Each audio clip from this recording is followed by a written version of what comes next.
Personally, I quite like this new color matching of iPhone 14 Pro Max. Let's talk about it if it looks good. If you want people to see that you have changed to a new iPhone at a glance, then this color is the right choice. Apple's performance in photography has always been recognized by consumers. Although the iPhone has continued the 12-megapixel lens for several generations, both the camera and video recording capabilities are well received by consumers. The main camera of the iPhone 14 Pro Max has been upgraded to 48 megapixels, and the outside world is looking forward to the improvement of camera capabilities. The Mi 12s Extreme Edition is the flagship phone developed by Xiaomi after its first collaboration with Leica. Equipped with a 1-inch outsole sensor, the camera performance has also been recognized by consumers. So, as the top flagship phones, iPhone 14 Pro Max and Xiaomi Mi 12s Ultra, which one has better performance when taking pictures? The iPhone 14 Pro Max has been upgraded to a 48-megapixel main camera. This is the first time Apple has used a high-pixel sensor. High-pixel theory can lead to better picture resolution. The Xiaomi Mi 12s Ultra is equipped with a 1-inch IMX989 Super outsole sensor. The first is the comparison of the main camera during the day. The brightness of the iPhone 14 Pro Max is higher than that of the Xiaomi Mi 12s Ultra. It can be seen that the iPhone 14 Pro Max has stronger fill light processing in the shadow part than the Xiaomi Mi 12s Ultra under strong light. Looking at this set of comparisons, the overall clarity of the Xiaomi Mi 12s Ultra is still very high, but the tones of the two are slightly different. The color contrast of the iPhone 14 Pro Max is not so strong, while the color contrast of the Xiaomi Mi 12s Ultra is strong.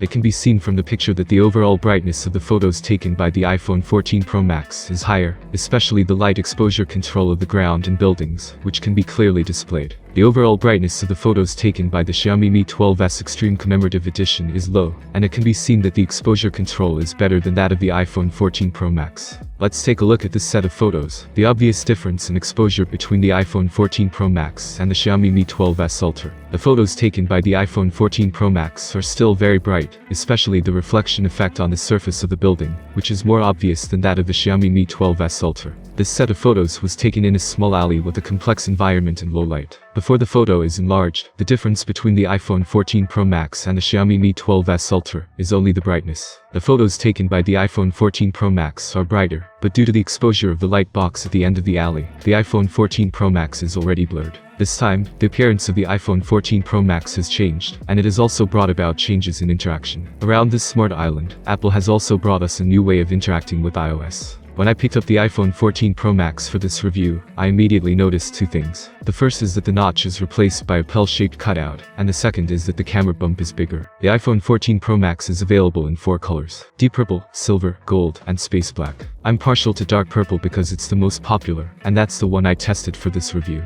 I continue to appreciate the frosted glass back and color-matched polished steel edges that Apple uses for its Pro phones. If a little too familiar, the overall look is classy, with the same IP68 water resistance. What is missing? That will be the SIM card tray. Like the headphone jack before it, Apple has eliminated this feature for the US model, replacing it with eSIM technology. The good news is that we found it easy to add lines to the iPhone 14 Pro Max, and you can have 2 active numbers at the same time. The bad news is that some overseas carriers don't yet support eSIM, so you'll want to check that your provider is compatible before traveling abroad. Now this is innovative. Apple didn't just downscale the iPhone and move it down. It found a way to make this area useful and even interesting. In addition to housing the true-depth camera, the dynamic island acts as a mini dashboard, giving you access to the information you need no matter what app you're using. For example, if you open Apple Music or Spotify, then swipe back to the home screen, you'll see the album art on the left and a mini wave animation on the right. If you press and hold the dynamic island, a larger window will pop up showing track progress and playback controls. Or you can press it once to start the application. There are many other applications that take advantage of dynamic island. There you can check the status of the timer, the next direction into the map, the status of incoming and outgoing calls, and more. You can even show 2 live events side by side on the island. Later this year, Apple will make the Live Activities API available to developers to provide more dynamic island experiences, such as sports scores, meal delivery status, ride-sharing information, and more. I can't wait to see how far my DoorDash deliveries or Uber rides are without constantly going back to the app. Apple is definitely catching up to Android phones when it comes to the new always-on display on the iPhone 14 Pro, but Apple's implementation provides a more robust experience if you're willing to take the time to set it up. Since the iPhone 14 Pro Max's display refresh rate can be scaled all the way down to 1 Hz, Apple developed its always-on display to essentially mirror the lock screen, but at a much lower brightness level.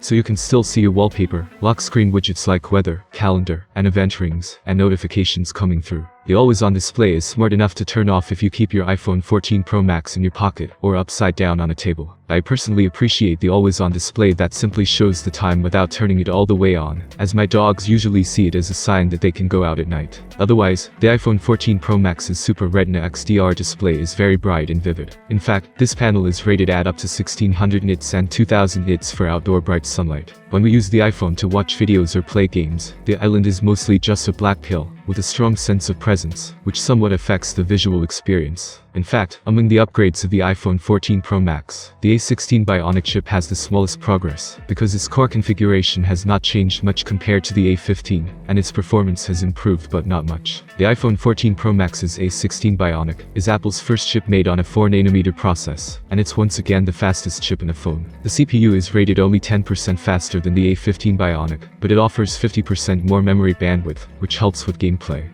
In my testing, I found the iPhone 14 Pro Max to be very responsive, whether I was switching between many apps or playing games like Asphalt 9 Legends. Racing on the Himalayas track, I experienced smooth action even with several other cars on screen vying for first place. Thanks in part to the iPhone 14 Pro Max's more efficient chip, the iPhone 14 Pro Max lasted a long time on the battery test. We're talking about an average of 13 hours and 39 minutes. That's enough to catapult the iPhone 14 Pro Max to the top of our best phone battery life list. Unfortunately, the iPhone 14 Pro Max sticks to 20-watt charging, so there are faster charging phones. Charging a drained iPhone 14 Pro Max, we got it to just 42% in 30 minutes. Apple claims you can hit 50%, so we'll retest and update this review. By comparison, the Galaxy S22 Ultra hit 58% in 30 minutes, using a 25-watt charger, while the OnePlus 10 Pro hit 93% and 55% in 15 minutes, benefiting from 65-watt charging speeds. The iPhone 14 Pro Max is the best big screen phone out there, and it justifies the premium price by offering a great display with always-on functionality, the best camera in a phone, and great battery life. Dynamic Island is by far my favorite feature because it saves you the time of jumping between multiple apps to get critical information, and it gets better as developers get on board. If you enjoy shooting video, you'll also enjoy the new action mode for smoother footage and the sharper movie mode. Even if you have to work hard to get the feature the way you want, always-on display works well. There are a few things I don't like about the iPhone 14 Pro Max, including its weight and the fact that it doesn't offer the faster charging that rival phones do. While I can personally live without a SIM tray, international travelers can be frustrated by not being able to insert a new SIM when they land. Some carriers don't support eSIM functionality at all. Thank you for watching this video. I hope it was useful for you. Have a nice day and see you soon.